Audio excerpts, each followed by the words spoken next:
Hey,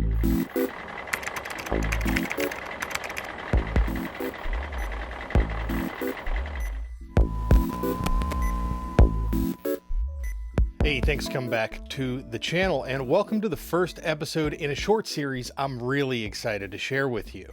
In the next few episodes, we'll be checking out the powerful but unassuming PreSonus StudioLive 64s side by side with the much anticipated Behringer Wing. And to help demonstrate the basics of each system, we've got the 16.8 NSB from PreSonus and the Midas DL16 stage boxes to try out as well. You can follow along at DcSoundOp.com for details, links, and more info on everything we cover in this series all in one place. We looked at the PreSonus StudioLive 16, the 16R, as well as the ear mix stations and the NSB stage boxes previously here in a different series last year on the channel, and that got a ton of interest. And since then, loads of questions have come in, and I've been wanting to have a look at the bigger 64S since I saw it briefly at the NAMM show back in January. As you can imagine, though, a trade show is not the best place to really dig into a console. You just kind of get to look at it for a second, and the folks at PreSonus were awesome and agreed to send over the 64S as well as another 16.8, even though we looked at it before, along with the rack kit, the rack ear kit for us to check out, which I'm going to demonstrate in an upcoming episode for sure, and some of their shelves. This console has 3 positions where you can mount that shelf to either put something like an iPad or a computer monitor on there, so we'll dive into those as well and see how practical that whole system is. Pretty cool stuff. I've been using it already a little bit since it arrived and have it set up as my primary audio interface here in the workshop for streaming, and it's way overkill, but it is helping me get familiar with the platform again, just using it every day. Now, another NAMM favorite and a topic of tons of online discussion and speculation this year has been the Behringer Wing. With the success of their X32 and the promises that have been made in mostly video format so far about the Wing, it's clear that they've got everyone's attention right now. Now, much of the anticipation that I've seen online is focused on the DAW and recording studio potential of the Surface itself, although from my first impressions, it would not make a bad console for any number of different installed or portable live applications. So no matter what you're into these two consoles for, what you might be interested in using them for, the question is, do they live up to the hype? Now, that's always a good question with new gear, and these days it's harder than ever to know if more advanced products like these really do the business when it comes to the features that you really care about. Now, reaching north of $4,500 for either of the console pairs that I have here, you're getting into some real money. And while there are features on these consoles that could easily demand 10 times the cost from other manufacturers, that's absolutely no excuse for surprises when you've got real work to do.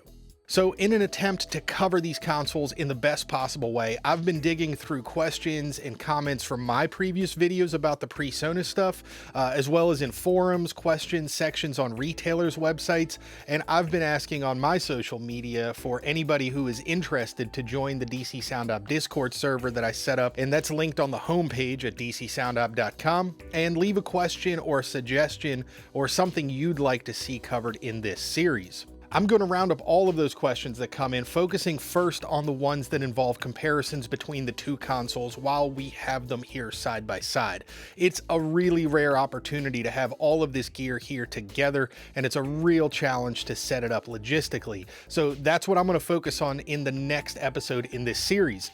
I will take any individual questions that come up about either of the systems and try to cover those in a final wrap-up video as well. So first, let's take a quick look here today at the basics of what each console is offering so that we're all on the same page together starting out. The PreSonus seems like an obvious one to start with. The name 64S implies a 64-channel console, but as with most things these days, it's hardly that simple.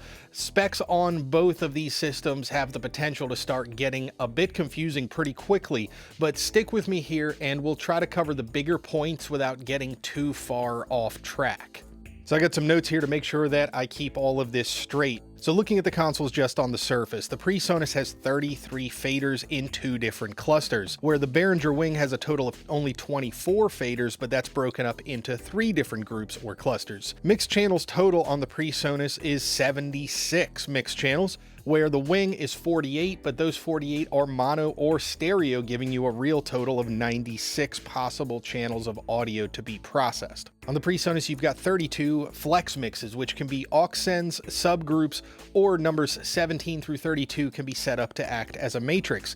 Now on the wing, you've got 4 main subgroups as well as 16 aux, which can be mono or stereo, and that gives you a total of 40 on those between the 4 mains and the 16 auxiliary. The matrix section on the PreSonus 64s, again, 16 total, whereas the wing you get 8, and both of those are stereo. Effects engines, we have 8 in each with an additional 8 premium on the wing. It looks like I got to dig into that a little bit more. The literature is not extremely clear about how those are broken up. Total buses on the PreSonus is 43, and on the wing it's 28, but again, those are stereo. DCAs, we have 24 on the PreSonus 64s, and I believe 8 on the wing. Let's take a look. 8 on the wing. On board, as far as inputs and outputs, on the 64s, we have 32 microphone inputs, XLR, and 1/4 inch as well, line level on all 32 of those. On the wing, we have 8 combo jacks.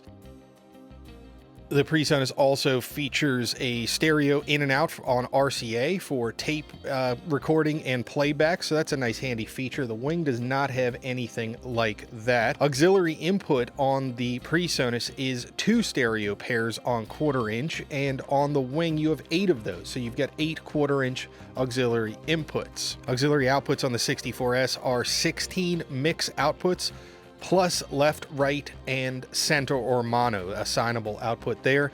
And on the wing, we have 8 XLR outputs as well as an additional 8 1/4 inch TRS outputs for your auxiliaries. Monitor output on the PreSonus is a stereo 1/4 inch pair, and there are no dedicated monitor outputs on the Behringer wing.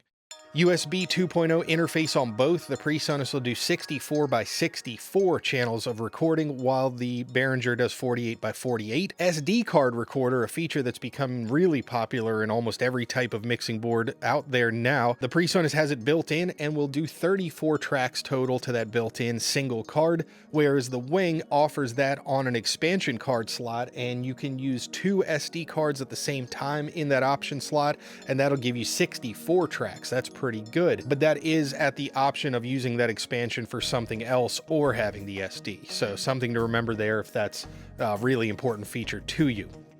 As far as control, you've got 1 network port on the 64s, whereas the wing has a pair of those along with a built-in switch. So that's kind of handy, something you could use there at front of house to connect up other gear. You've got 1 audio network port for AVB on the 64s, where the wing has 3 AES-50 SuperMac ports, and SuperMac is their proprietary version of AES-50, so be careful and follow their standards, not general AES-50. Stage Connect, obviously something that only exists on the wing, and so far all I can see is an XLR output. The rest of it seems to be vaporware at the moment, so we'll see if anything ever comes of that, but that's promising to do everything, connect stage boxes, solve all the world's problems on a single XLR cable, so be very excited to see that actually come to market. MIDI on the wing is very good, just old school MIDI cables both in and out, whereas the 64s I believe handles MIDI over the network, so a little bit different implementation on those there. GPIO for the wing is very cool with a pair of 1/4 inch inputs on the back here for general purpose inputs and outputs, GPIO, and there's 4 channels of that for to do weird things, like if you wanted to have a button that, you know, muted all the, you know, inputs for some emergency reason mounted on the wall, you could do that with GPIO. Very neat that they've included that here, something you see on much more expensive consoles. There's no GPIO input on the surface of the 64s. No surprise, not something you normally see in these price ranges. Lamp socket, you've got a BNC on the top of the surface for the PreSonus, and you've got a 4-pin XLR back here around the back, which is kind of an odd spot for it, because a lot of times when you put them on the back, obviously it's a right angle lamp connector. It's a right angle XLR connector a lot of times with the lamp sticking up, and there's I don't know, there's a couple of inches of overhang from the top of this to where that is on the chassis. So I'll have to see if I can get a hold of one of those and see if a 4-pin lamp actually goes in there. That's an awkward placement for sure. Option cards, like we talked on the wing, you've got the dual SD card recorder as an option card, which is really nice. That comes with the console, so very nice of them to include that. You can also get a Dante card that'll do 64 by 64 over Dante. There's support for SoundGrid cards as well as MADI. The StudioLive 64s, while you can expand the AVB network with other modules, there are no expansion slots in the console itself. The wing offers 16 channels of auto mix. We got to check out, see how well that works, but they're claiming it's kind of a Dan Dugan style auto mix going on there, obviously not using his name. The PreSonus doesn't have anything like that. DAW control and integration, now that is where the PreSonus is already set up. It's got a really big ecosystem involved around Studio One 4. I use that DAW, it's very cool. I use it amongst a few other DAWs, but it's a really cool DAW for what it is, and especially for a newer version that's come out fairly recently in the last couple of years. I've had a lot of fun with that, and the integration with these, the last time I tried it was about a year ago, but the integration with these consoles and that are extremely tight. While the console will also do HUI and Mackie control if you want to control other workstations as well. Now the wing will do both HUI and Mackie for using Pro Tools, Logic, all that kind of stuff, but their tight integration DAW is in the works apparently. They've promised it sometime in the next 12, 18 or so months that you'll start seeing a beta version of that. So for the moment, there is no integrated, like tightly integrated DAW the way Studio One 4 works with the StudioLive consoles, which is really impressive, but they have promised it. So again, vaporware at the moment, but we'll see if anything comes of that down the line. Now the solo bus, last thing I'll mention that's kind of interesting is that the wing comes with a dual solo bus. So if you're used to the Yamaha consoles that have that, the CL, the QL, per channel you can decide which solo bus that channel goes to. Really handy if you're doing in-ears and floor monitors at the same time and you want to have two different Q buses, or if you've got two engineers, one working on the Surface, one on the app. And that's something that you don't usually see in consoles, again, this price point. And one final spec that I'll give, since it surprised me maybe the most when they arrived here at the shop, which is down a flight of stairs, is the weight. The 64S and its stage box are both noticeably lighter than the wing and the DL16. The wing itself is just over 15 pounds heavier at 52 and change, while the 64S comes in at just over 37 pounds.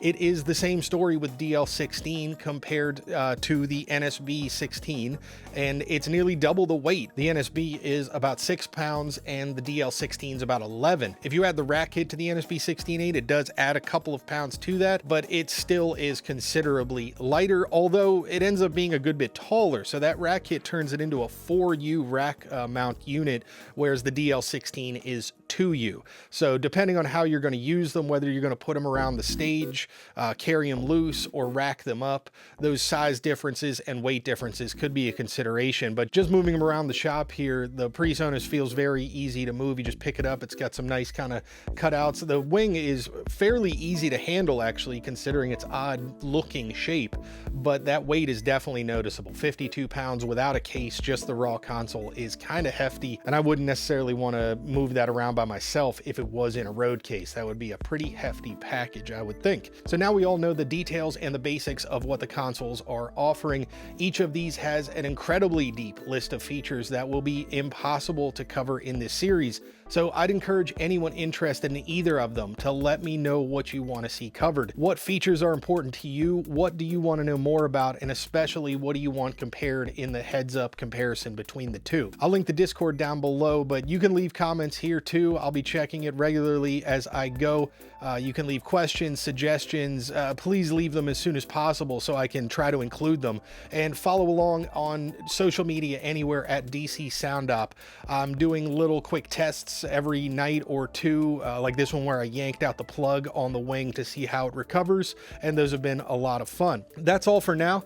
Thanks for watching, and thanks to all the viewers who make this channel possible through their support on Patreon. Links below to join us, DcSoundOp.com/shop for stickers if you want to help us keep the lights on while all of the gigs and trade shows have been canceled. Hope you're staying safe out there.